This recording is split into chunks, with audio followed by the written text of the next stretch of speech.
Hey, how's it going? I'm William with Man and Dolly, and today I'm going to show you how to undo one of these ratchet straps. So let's go ahead and get closer and I'll show you how.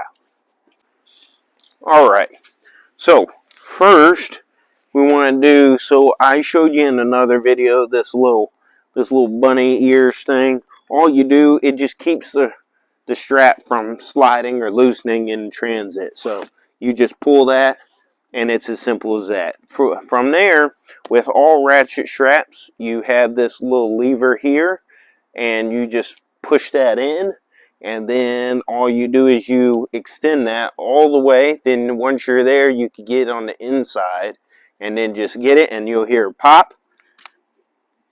There you go.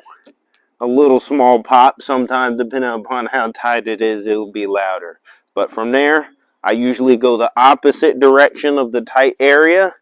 And then I personally, I pull these things all the way out. I know some people leave them. I take them out because I just want to make sure it's clear. Nothing's going to get tight, bunched up or anything like that. So then you're good to go. And I showed you in the other video how I store these things, so it's nice and simple.